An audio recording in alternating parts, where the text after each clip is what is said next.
Henker que vive duas vezes. Capítulo 39. A cobra de Akasha, 7. A floresta inteira foi lançada no caos total em pouco tempo. As chamas devoravam a floresta e os monstros surgiam como um enxame de zumbis. Kiki. Porra, o que diabos é isso? Eu nunca ouvi falar de algo assim. Aranguidan não deveria impedir que coisas assim acontecessem? A maioria dos jogadores que ainda estavam na sessão e foram exterminados em poucos minutos em busca de fichas e peças ocultas. Seja atacando com uma espada ou defendendo com um escudo, nada parecia funcionar diante desse surto de monstros. Às vezes, os monstros apareciam em grupos, no momento seguinte já haviam se separado.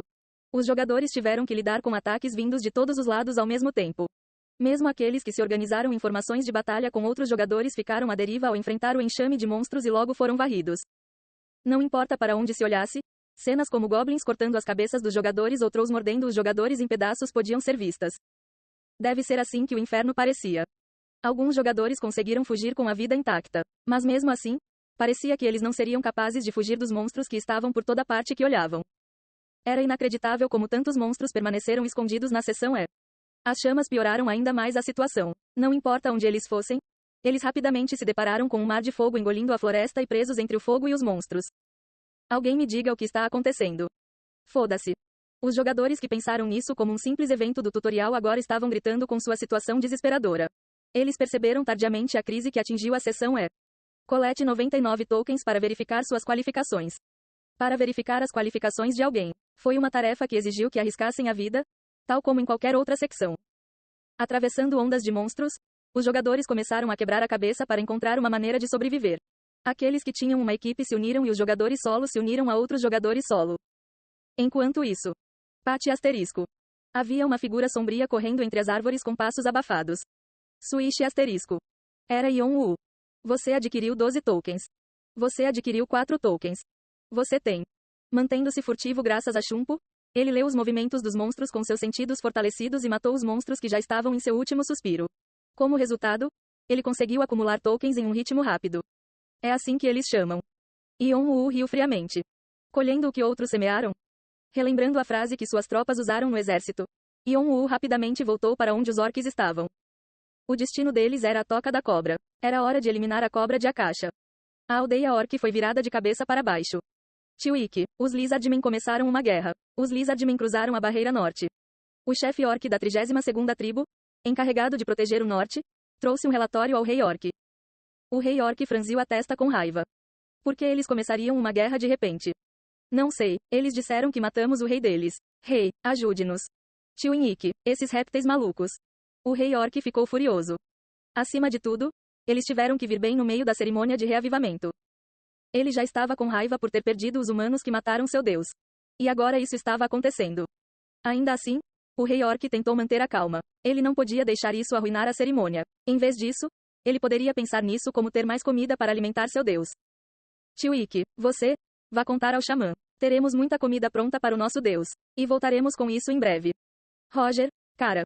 Depois de dar ordens a um de seus asseclas, o rei orc sacou uma espada que estava pendurada na parede e saiu. Foi a espada que fez dele o maior guerreiro de sua raça. Enquanto ele tivesse isso em mãos, a vitória sempre seria dele. No entanto, quando ele pisou no campo de batalha, sua excitação foi rapidamente substituída por choque. Não foram apenas os Lizardmen, o campo de batalha também estava cheio de outros monstros.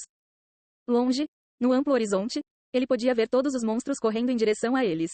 Só então o rei orc percebeu que algo estava errado. Foi uma armadilha. Uma armadilha hedionda que mergulhou todos os monstros da floresta no caos.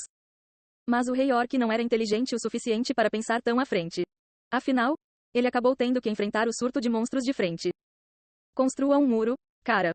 Tiwik, traga os carrinhos de mão, qualquer coisa. Temos que detê-los, CHWK. Os orcs fizeram todos os esforços para tentar deter os monstros, mas as coisas acabaram contrariando suas esperanças.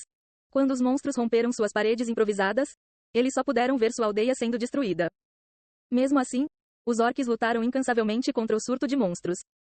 Cadáveres de monstros empilhados no deserto. O sangue fluiu pelo chão, ficando vermelho. E no maldito campo. Farak. Kranum. O rei dos duendes e o rei dos orcs se enfrentaram enquanto chamavam os nomes de seus oponentes. Kung e asterisco. O chão desabou enquanto suas auras varriam a área. Esses dois devem estar brigando agora. A caminho do túnel da cobra de Akasha, Yon-Woo virou-se para o som da colisão que veio de longe. Ele não precisou verificar para saber qual era a origem do som. O rei Goblin, Cranum, e o rei orc, Farak. Esses dois monstros-chefes eram na verdade tão fortes quanto Hargan. Cranum, o governante do oeste, e Farak, o governante do leste. Eles se odiavam e se desprezavam como se fossem inimigos mortais. Disse que Cranum não gostava de Farak por sua ignorância, enquanto Farak o desprezava e considerava os goblins uma raça inferior. Ambos achavam que serem comparados um com o outro era humilhante para si próprios. E ambos os monstros eram fortes o suficiente para esmagar facilmente os jogadores. Por esta razão, alguns jogadores morreram tentando matá-los para reunir karma. Foi uma luta entre dois monstros desse calibre, não iria acabar tão rapidamente. E sem a morte de qualquer um dos líderes, a guerra só seria prolongada. O dano aumentaria e a loucura continuaria. E era exatamente isso que Yon-Woo queria. Portanto, ele precisava trazer a cobra de Akasha o mais rápido possível. Para este lugar cheio de comida. Você entrou no túnel da cobra de Akasha. Saudado por uma mensagem familiar, Yon-Woo mais uma vez viajou para o túnel. Lá ele encontrou Kaa. Tio-Ik, ó Deus, por favor, Cookie. Tio-Ik, Deus está irado, Deus está louco. Deus está nos punindo, CHWK. Fuja, CHWK. Assim como o exterior, o túnel estava confuso. Parecia que a cobra de Akasha estava fora de controle. Agora com 5 metros de tamanho, a cobra enlouqueceu e continuou devorando os orques. O altar foi completamente destruído. O orc xamã que deveria liderar a cerimônia não estava em lugar nenhum. Os orques, como crentes fiéis, tentaram acalmar a cobra de Akasha, mas não funcionou. Alguns tentaram fugir, mas a cobra de Akasha nunca errou sua presa. Sempre que tentavam fugir, a cobra cuspia seu veneno e os derretia, e se ficassem por perto, ainda assim seriam comidos. Não havia como fugir da cobra de Akasha. Eu sabia. Yon-Woo olhou para os olhos da cobra de Akasha, agora vermelhos de loucura. Está intoxicado com sangue. A cobra de Akasha não era um grande ser para ser servido como um deus. Não passava de uma cobra grande e forte movida pela fome e pela sede. E atualmente, a cobra estava com muita fome desde a sua ressurreição. Se sim, o que aconteceria se sentisse o cheiro do derramamento de sangue fora do túnel? Não tem como ficar calmo. Este era o seu objetivo em primeiro lugar. Se não estivesse bêbado, ele planejava deixá-lo bêbado. Mas parecia ter funcionado muito melhor do que ele esperava. Felizmente, não havia mais nada que ele precisasse fazer para cumprir seu plano. Então ele observou silenciosamente a situação. Kaa. Quando a cobra de Akasha devorou o último orc restante, soltou um grande grito em direção ao teto. A cobra inchou até cerca de 10 metros e tinha sangue e pedaços de carne por toda a boca. Mas como se não bastasse, o choro continuou por muito tempo. Ele bateu a cabeça na parede algumas vezes e de repente fez um buraco no chão, cavando para baixo com uma velocidade incrível. Está a mover-se. Yon-Woo manteve o foco escondendo sua presença caso a cobra de Akasha o notasse. Ao mesmo tempo, ele tentou rastrear a cobra usando seus sentidos. Estava nadando pelo chão, indo em direção ao exterior. A direção era sudoeste. Era o mesmo lugar onde os monstros se enroscavam. Yon-Woo então se levantou. A cova da cobra sem a cobra de Akasha. O momento que ele esperava finalmente chegou. Vai demorar um pouco para a cobra de Akasha devorar todos os monstros no campo de batalha. Mesmo assim, não posso perder meu tempo. Uma peça escondida não era chamada de peça oculta à toa. Considerando que era o lugar onde vivia a cobra de Akasha, certamente deveria haver algo importante escondido nas profundezas do túnel. Até seu irmão mencionou algo assim em seu diário. Sempre havia uma razão para uma peça escondida estar onde estava. A cobra de Akasha tem uma dificuldade extremamente difícil para os jogadores no tutorial. Mas deveria haver uma razão para isso estar lá. Mas não só eu, nem Galliard, que persegue a cobra há muito tempo, conseguimos descobrir o motivo. No entanto, se há coisas que posso dizer com certeza, é que a razão não vai ser algo pequeno. E que em toda a história da torre ninguém jamais encontrou essa razão. Um lugar que ninguém jamais havia encontrado na longa história da torre. E se ele pudesse ser o primeiro a encontrá-lo?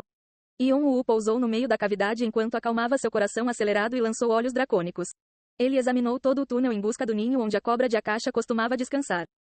Considerando os hábitos de uma cobra, deve haver um lugar onde ela possa relaxar de ameaças externas. Naquele momento, seus olhos dracônicos detectaram algo. Havia uma passagem estreita ao longo de uma parede. Claro, estreito, significava apenas pequeno comparado ao tamanho da cobra de Akasha. Mas ainda era largo o suficiente na perspectiva de Yon-Woo. Yon-Woo rapidamente usou chumbo e passou pela passagem, indo mais fundo na parte mais profunda da toca da cobra. Só então.